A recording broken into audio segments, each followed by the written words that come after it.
네, 창세기 24장 59절에서 67절까지 말씀입니다. 네, 오늘도 본문 말씀이 참 은혜로운 말씀입니다. 어떤 말씀에서 은혜가 있는지를 생각하시면서 우리 한 절씩 교독하도록 하겠습니다. 제가 먼저 읽도록 하겠습니다.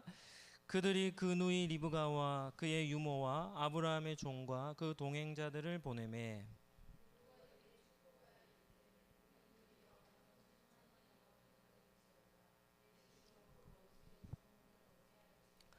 리브가가 일어나 여자 종들과 함께 낙타를 타고 그 사람을 따라가니 그 종이 리브가를 데리고 가니라.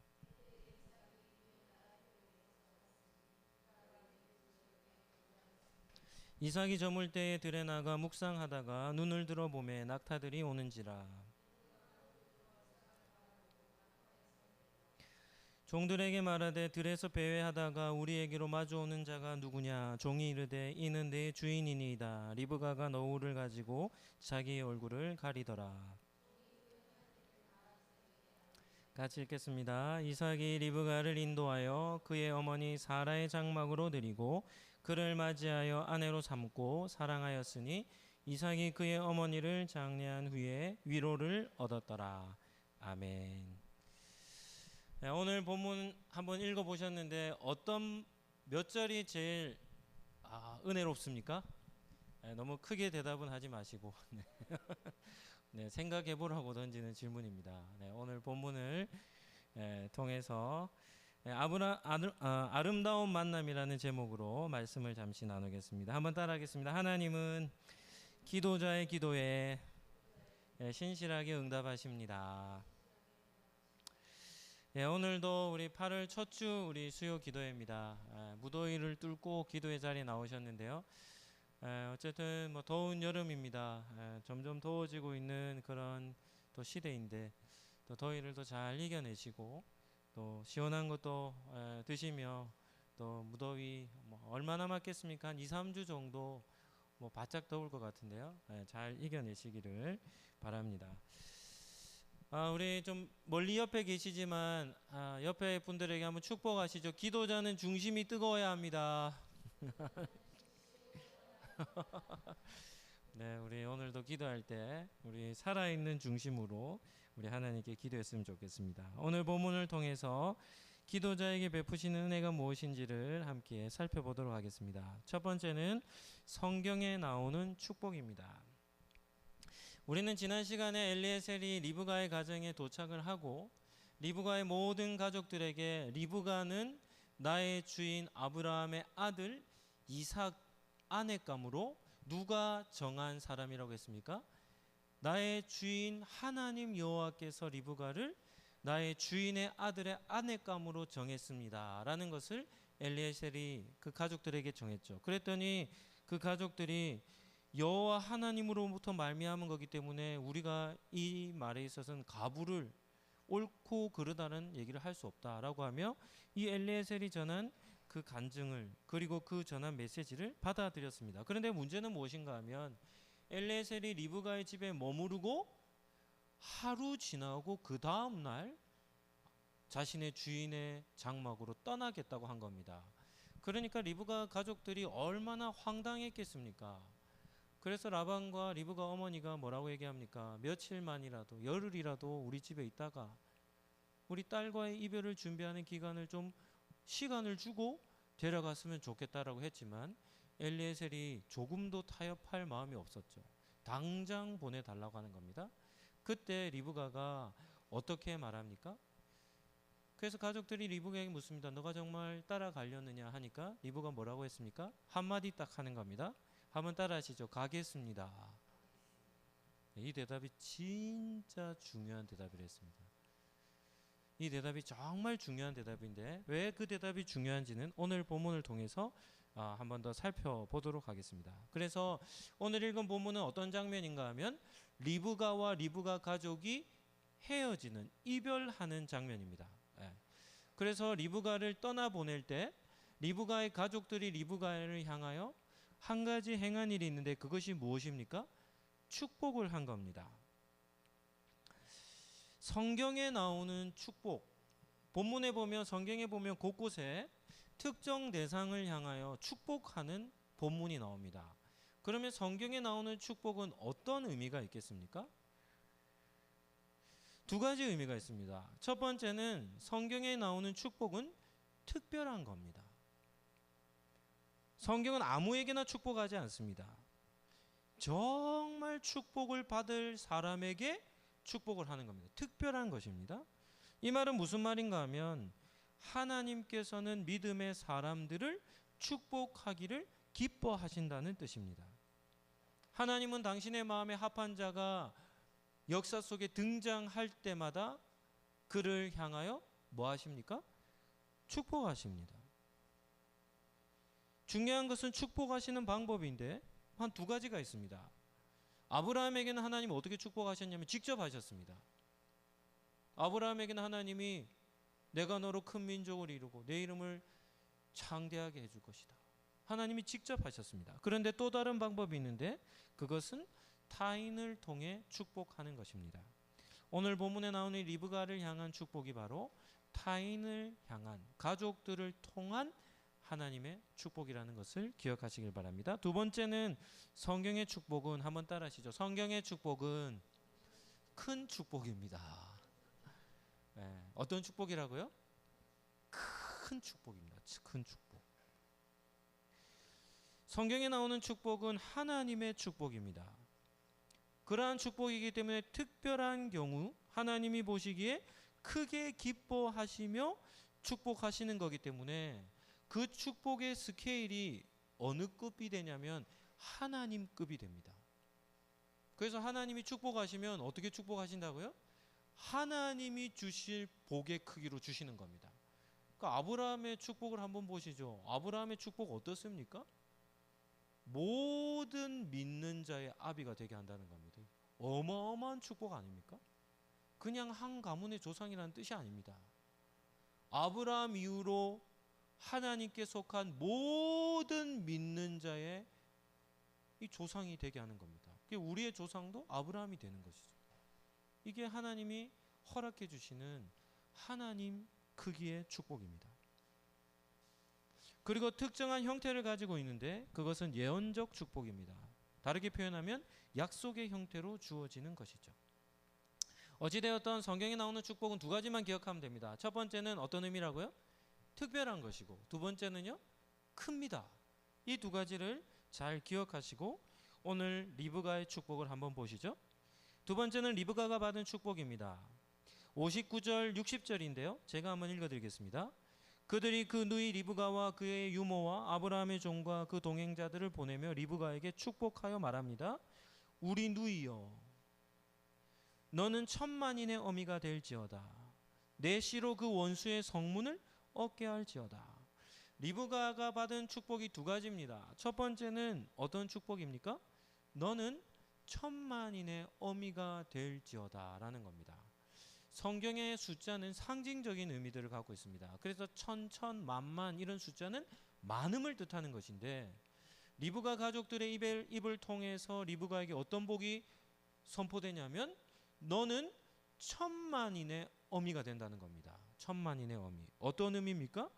많은 후손을 거느리는 어미가 될 거라는 겁니다. 어디서 좀 들어본 듯한 느낌이 있지 않습니까? 좀 익숙한 표현 아닙니까? 이것은 누구에게 주어졌던 축복입니까? 아브라함의 아내인 누구죠? 사라에게 허락되어진 축복이었습니다. 본문을 한번 보시죠. 창세기 17장 15절 16절입니다. 우리 성경 본문 띄워주시죠. 제가 한번 읽을게요. 하나님이 또 아브라함에게 이르시되 내 아내 사레는 이름을 사레라 하지 말고 사라라 하라. 내가 그에게 복을 주어 그가 내게 아들을 낳아주게 하며 내가 그에게 복을 주어, 같이 한번 읽어볼까요? 그를 여러 민족의 어미가 되게 하리니 민족의 여러 왕이 그에게서 나리라. 하나님은 아브라함의 아내인 사라에게 이름을 바꾸어 주시며 어떤 어미가 되게 하시겠다는 겁니까? 여러 민족의 어미입니다. 열방의 어미입니다. 모든 나라의 어미입니다. 다르게 얘기하면 엄청나게 많은 후손의 어미가 되게 하겠다는 겁니다. 이 사라에게 하나님이 직접 명령하셨던, 약속하셨던 그 사라의 축복이 오늘 본문의 리브가에게는 어떻게 주어집니까? 천만인의 어미가 될 것이다라고 주어지는 것이죠. 하나님은 리브가를 어떻게 축복하셨습니까? 아브라함의 아내인 사라에게 하셨던 그 축복을 누구에게도 하시는 겁니까? 리브가에게도 하신 것이죠. 두 번째입니다. 리브가에게 주어진 축복 두 번째입니다. 내 씨로 그 원수의 성문을 얻을 것이라, 이렇게 얘기합니다. 성문을 얻는다라는 말은 무슨 뜻일까요? 그 성을 뭐 한다는 겁니까? 정복한다, 차지한다, 이런 뜻이죠. 예전에는 성을 짓고 살았으니까 성문만 닫으면 어떻게 됩니까? 뭐 어떤 대적이 오더라도 보호가 되는 겁니다. 그러니까 이 대적들은 어디만 뚫으면 됩니까? 성문만 정복하면 그 성을 함락할 수 있는 것이죠. 그러니까 원수의 성문을 얻을 것이라는 말은 대적을 어떻게 한다는 겁니까? 물리치고 정복한다는 뜻이 아닙니까? 그런데 여기에서 중요한 것이 있습니다. 그게 무엇인가 하면 전쟁을 승리하는 방법입니다. 그 승리하는 방법이 무엇입니까? 너의 뭐로요? 씨로, 이겁니다.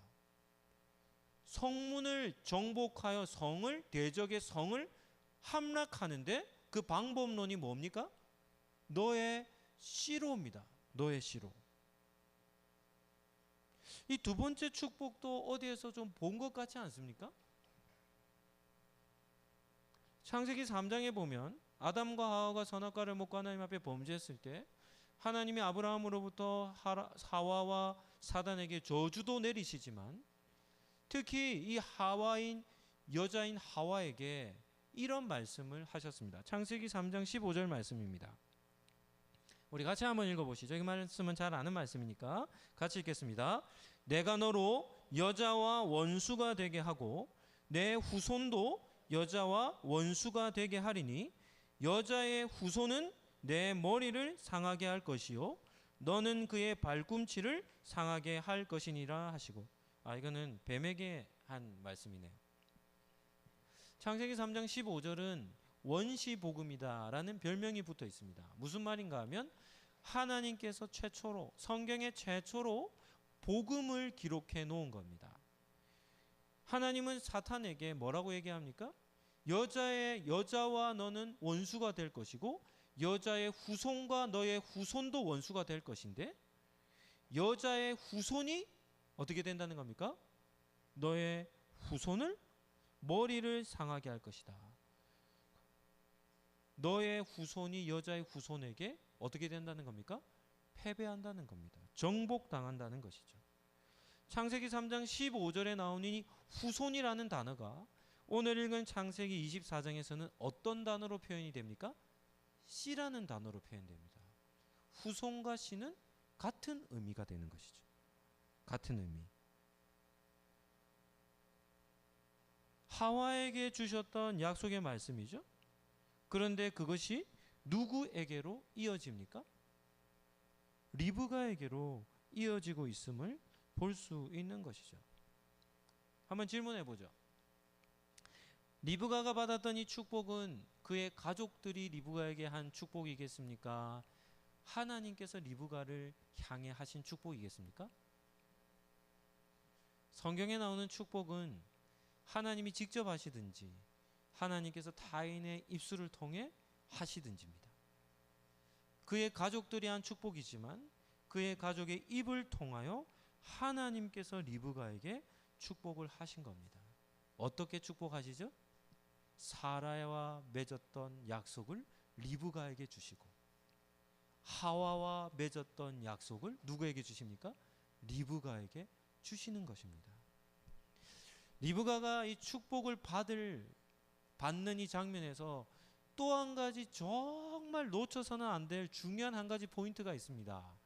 그것이 무엇이겠습니까? 리브가가 축복을 받는 때입니다. 때.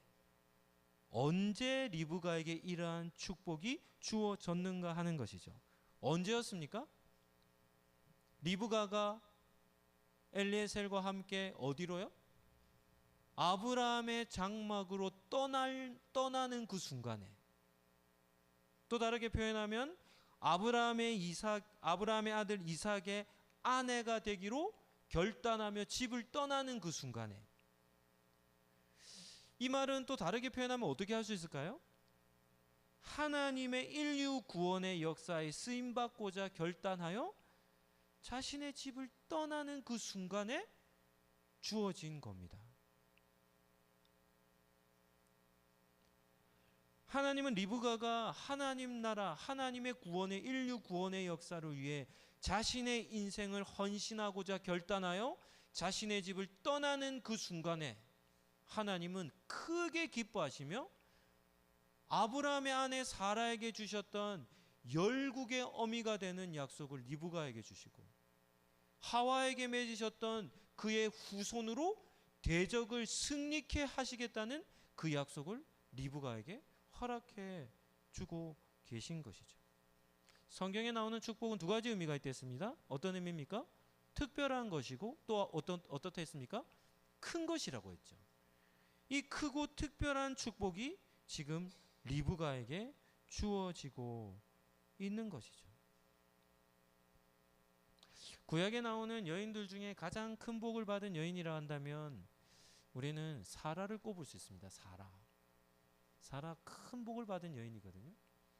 그런데 그 사라에게 주어졌던 복이 리브가가 다시금 잊게 되는 겁니다.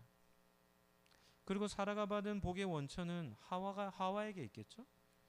그 하와에게 하나님이 주셨던 약속이 리브가에게, 그러니까 큰 복을 받은 두 여인의 약속이 리브가에게 몽땅 주어지는 것을 볼 수 있는 것입니다. 한번 따라 하시죠. 하나님 나라를 위해 결단하면 하나님은 특별하고도 큰 복을 주십니다. 아멘입니까? 네. 세 번째입니다. 세 번째는 주인의 장막으로라는 주제인데요. 61절 말씀을 한번 천천히 한번 읽어보시죠. 61절 말씀 우리 같이 한번 읽겠습니다. 리브가가 일어나 여자 종들과 함께 낙타를 타고 그 사람을 따라가니 그 종이 리브가를 데리고 가니라. 한번 따라 하시죠. 이야. 61절을 딱 읽는 순간 이런 감탄사가 나와야 됩니다. 한 번 더 하시죠. 이야. 어디에서 이런 감탄사가 터져야 되겠습니까? 61절도 어디에서 본 것 같은 장면이 아닙니까? 어디에서 본 장면입니까? 65년 전에 리브가가 지금 집을 떠나는 이 일이 65년 전에도 일어났던 일입니다. 일어났던 일. 누구입니까? 아브라함이에요. 아브라함이 75세가 되던 때 하나님이 말씀하셔서 어떻게 하냐면 아버지와 친족의 집을 두고 어떻게 하냐면 하나님의 약속의 말씀을 붙들고 그 장막을 떠나 약속의 땅 가나안으로 말씀을 붙들고 약속을 붙들고 믿음의 여정을 시작했습니다. 그때 75세 때 하나님이 아브라함에게 주셨던 큰 복이 창세기 12장 1절에서 3절까지 나오는데, 아브라함에게 너는 큰 민족이 너로 통해 이루어질 것이고 너의 이름이 창대한 이름, 빛나는 이름으로 내가 삼아줄 것이고 너는 너를 통해 모든 열방이 복을 받는 복의 통로요 근원이 되게 할 것이다 라고 하며 아버지의 장막을 떠날 때에 하나님이 아브라함에게 엄청난 복을 선포하셨습니다. 그런데 65년이 지난 지금 65년 전에 아브라함이 행했던 똑같은 그 일이 다시금 어떻게 되냐면 재현됩니다. 누구에게로요? 리브가에게. 리브가의 장막은 어떤 장막입니까? 아브라함의 아버지 데라가 머물러 있었던 장막입니다. 그런데 그 65년이 지난 지금 엘레셀과 더불어 한 사람이 또다시 아브라함이 걸었던 믿음의 여정을 출발하는데 그 여인이 누구라는 겁니까? 리브가라는 여인이라는 겁니다. 61절을 다시 한번 보실까요? 리브가가 일어나 여자 종들과 함께 낙타를 타고 그 사람을 따라가니 그 종이 리브가를 데리고 어디로 갑니까? 아브라함의 장막, 약속의 땅, 언약의 민족에게로 리브가가 떠나는 장면을 볼 수 있는 것이죠.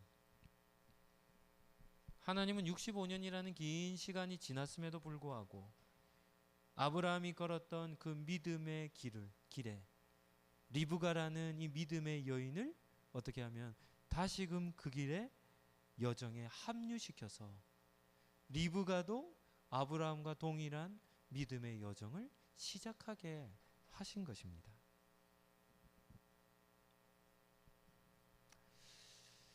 네 번째입니다. 오늘 마지막 본문의 내용은 이삭과의 만남이겠죠? 그렇게 여정을 떠나 이제 아브라함의 장막에 이제 가까워지는 그런 모습을 볼 수 있습니다. 성경에 보면 정말 큰 감동을 주는 만남들이 있습니다. 우리 성도님들은 성경에 많은 인물들이 등장하죠. 그 중에 특별한 만남이라면 어떤 만남을 꼽을 수 있겠습니까? 저는 사무엘상을 설교도 해봤고 공부도 좀 해보면서 정말 감동적인 한 장면이 있는데 그게 사무엘상 18장 1절에 보면 사무엘상 17장 이렇게 하면 다윗과 골리앗이거든요. 다윗이 골리앗을 무찌르고 사울 왕 앞에 다시금 딱 섰을 때 사울의 모습에 반한 한 사람이 있습니다. 그가 누구이겠습니까? 사울의 아들 요나단입니다. 요나단은 믿음의 사람이거든요. 요나단의 눈에 이 다윗이 너무나 사랑스러워 보인 겁니다. 그래서 사무엘상 18장 1절에 누구와의 만남이 기록되어 있냐면 다윗과 요나단의 만남이 기록되어 있습니다. 그런데 이렇게 기록합니다. 요나단이 다윗을 생명같이 사랑했다. 정말 아름다운 만남입니다. 정말 아름다운 만남. 룻기에도 보면 룻과 보아스와의 만남도 참 아름다운 만남입니다. 다니엘서에 보면 다니엘과 세 친구 어떻게 만난지는 모르겠지만 다니엘과 세 친구 역시도 포로 기간 동안 엄청 민족이 고난당하는 때이지만 그들 역시도 참 아름다운 만남이죠. 복음서에서 가장 감동적인 만남은 다른 사람은 모르겠지만 저는 예수님과 베드로와의 만남이 아닌가 이렇게 생각이 듭니다. 가장 감격적인 만남이죠. 예수님과 베드로와의 만남. 사도행전에는 바울과 여러 사람들이 만나거든요. 바나바와 바울의 만남도 감동적인 만남입니다. 바울과 루디아의 만남도 유럽 땅 첫 교회를 세우는 만남이요. 바울과 브리스길라와 아굴라의 만남, 바울과 오네시모의 만남, 이런 만남들이 특별한 만남으로 성경에 등장하는 것을 볼 수 있습니다. 왜 이러한 만남이 중요한가 하면 이러한 만남을 통해 하나님의 역사가 계속해서 어떻게 되냐면 역사가 쓰여졌기 때문입니다. 그런데 오늘 본문에도 그만큼 감동적인 만남이 나오는데 그 만남이 바로 이삭과 리브가의 만남입니다.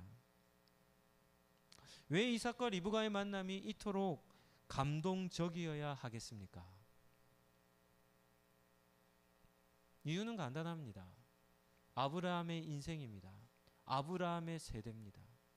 아브라함은 지금 창세기 24장에 어떤 때인가 하면 마치 해가 붉은 빛을 내며 저기 수평선이든 지평선이든 산 언덕 너머든 해가 붉은 빛을 내며 지는 것처럼 아브라함의 인생이 어떠냐면 아브라함의 인생이 이제는 저물어 가고 있는 때입니다. 그런 때가 창세기 24장이죠. 아브라함의 인생이 저물어 간다는 말은 아브라함의 믿음의 여정을 누가 잇는다는 겁니까? 이제는 이삭이 잇게 된다는 겁니다. 창세기는 지금까지 아브라함에게 엄청난 스포트라이트를 비추고 있었습니다. 창세기의 주인공이죠. 그런 주인공임에도 불구하고 이제는 나이가 많아 노년의 죽음을 바라보는 때에 이르게 된 것입니다. 그런데 하나님의 구원의 역사는 그의 아들인 이삭을 통해 역사가 이어지고 있죠. 그러니까 이삭과 리브가의 만남이 왜 이토록 감동적이어야 하냐면 아브라함과 사라의 세대가 끝나고 이제 그 믿음의 계보가 이삭과 리브가를 통해 이어지기 때문입니다. 이런 것을 세대교체라 할 수 있겠죠. 오늘 본문을 통해서 세대교체가 어떻게 이루어지는지를 잠깐 살펴보시죠. 첫 번째는 주인이 바뀝니다. 65절 말씀을 한번 봅시다. 65절. 리브가가 종에게 물었거든요. 그때 종이 이렇게 대답합니다. 들에서 배회하다가 우리에게 마주오는 자가 누구냐? 종에게 묻습니다. 리브가가. 그랬더니 종이 말합니다. 같이 한번 읽어볼까요? 이 사람은 누구라고요? 내 주인입니다 라고 대답한 것이죠. 엘리에셀은 리브가 가정에 갔을 때 리브가 가족들에게 자신을 어떻게 소개했냐면 34절에 이런 데 보면 저는 아브라함의 종입니다 이렇게 소개했습니다. 자기가 누구라고요? 아브라함의 종이라고 소개했어요. 그랬는데 지금 리브가를 데리고 돌아오는 여정 속에 이삭을 향하여 지금 엘리에셀이 뭐라고 얘기합니까? 나의 주인입니다 라고 이렇게 고백을 하는 겁니다. 나의 주인입니다. 이삭을 내 주인이라고 하는 것이죠. 아브라함에게서 이삭에게로 세대 교체가 되었음을 뜻하는 겁니다. 또 한 가지가 있습니다. 두 번째는 장막의 주인이 바뀝니다. 오늘 읽은 본문 67절 말씀입니다. 마지막 절인데요. 67절 말씀을 같이 한번 보시죠. 이삭이 리브가를 인도하여 그의 어머니 사라의 장막으로 들이고 그를 맞이하여 아내로 삼고 사랑하였으니 이삭이 그의 어머니를 장례한 후에 위로를 얻었더라. 이삭은 리브가를 자신의 아내로 맞아들임과 동시에 리브가를 어디로 받아들이죠? 어머니의 장막으로 맞아들인 겁니다. 사라는 127세에 죽었습니다. 이삭의 나이 37세였습니다. 이삭이 40세에 결혼을 했거든요. 그러니까 어머니 사라가 죽은 지 몇 년 됐습니까? 3년 되던 해였죠. 3년. 그 사라의 장막이 3년 동안 비어 있었던 겁니다. 그 어머니의 장막에 자신의 아내인 리브가를 어떻게 하면 그곳으로 영접을 하는 겁니다. 이 말은 무슨 뜻입니까? 아브라함의 세대, 사라의 세대가 어떻게 되는 겁니까? 저물고 이제 이삭과 리브가가 그 대를 잇는 세대로 자리매김하고 있다는 것을 보여주는 것이 아니겠습니까? 이제부터는 사라의 역할을 누가 대신하는 겁니까? 리브가가 대신하게 되었음을 오늘 본문을 통해 보게 되는 것입니다. 오늘 마지막으로 살펴볼 주제는 이삭이라는 인물입니다. 설교를 마치기 전에 한 가지 더 살펴볼 주제가 아브라함의 아들 이삭에 대한 이해입니다. 지금까지는 아브라함에 대한 포커스가 너무 커서 이삭에 대한 정보가 많지 않았습니다. 그런데 오늘 본문에 보면 이삭에 대한 정보를 주는 절이 나오는데 63절입니다. 63절 같이 한번 보실까요? 같이 한번 봅시다. 이삭이 저물 때에 들에 나가 묵상하다가 눈을 들어 보매 낙타들이 오는지라. 63절은 독자들에게 이삭을 소개하는데 어떻게 소개를 합니까? 이삭은 뭐 하는 사람이라는 겁니까? 묵상하는 사람이라는 겁니다. 여기서 묵상하다는 의미는 기도하다 뭐 이런 의미들을 가지고 있습니다. 이삭은 아버지가 노종이죠. 자기 집에서 가장 충성된 노종이죠. 이삭도 누구보다도 잘 알지 않았겠습니까? 그 노종을 어떻게 하면 곤양으로 보내는데 그냥 보내지 않고 집에 있는 모든 보물을 다 싣고 낙타 10필에 꽉득 싣고 그리고 또 다른 종들을 겸하여서 고향으로 보낸 것을 이삭은 잘 알고 있었겠죠. 그리고 그런 여정을 보낸 것이 자신을 위하여 자신의 아내를 데려오기 위함이라는 사실을 알았을 것입니다. 그리고 나서는 종이 떠난 후부터 이삭은 자신의 삶을 위해 또 자신과 만날 결혼할 배우자를 위해 기도하지 않았겠습니까? 엘리에셀이 리브가를 데리고 오는 그때에도 이삭은 들에 나가서 저물 때에 뭐한 것입니까? 묵상하며 조용히 하나님께 기도하고 있었던 것이죠. 창세기 저자는 지금 두 사람을 매우 부각시킵니다. 이삭은 기도하는 경건의 사람임을 부각시키고, 리브가는 훌륭한 인품과 믿음의 지조가 있는 여인임을 보여주는 것입니다. 이삭과 리브가가 만나 이제 함께 살게 되는 그 만남을 딱 보는 순간, 하나님의 시선으로 그 두 사람의 만남을 본다면 어떻겠습니까? 어떻게 표현할 수 있겠습니까? 이삭과 리브가의 만나 함께 이제 부부의 연으로 맺고 삶을 시작하는 그 출발점을 하나님이 보실 때, 저는 창세기 1장이 딱 떠올랐습니다. 창세기 1장. 창세기 1장 천지창조로 표현한다면 어떻게 표현할 수 있을까요? 하나님이 보시기에 어떻다는 겁니까? 심히 좋았다. 네. 그런 표현이 딱 맞지 않을까? 왜냐하면 아브라함과 사라의 그 믿음의 계보를 이삭과 리브가가 이어 그의 삶을 시작하고 있는 첫 출발점이 되기 때문입니다. 말씀을 정리하도록 하죠. 오늘 본문을 가지고 두 가지 적용점을 찾고자 합니다. 첫 번째는 지금 우리는 어떤 길을 걷고 있는가 하는 것입니다. 지금 우리는 무엇을 향해 걸어갑니까? 여러분들은 무엇을 향해 걸어갑니까?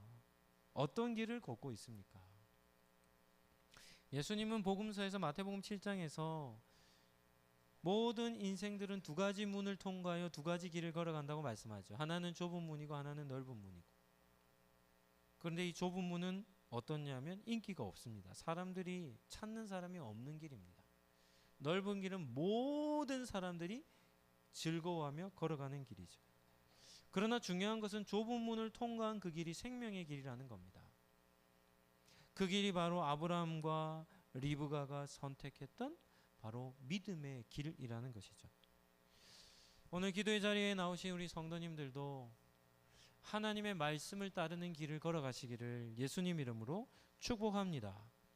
그리고 우리 역시도 하나님 나라, 그분의 나라를 위하여 우리도 선택받은 사람들이 아닙니까?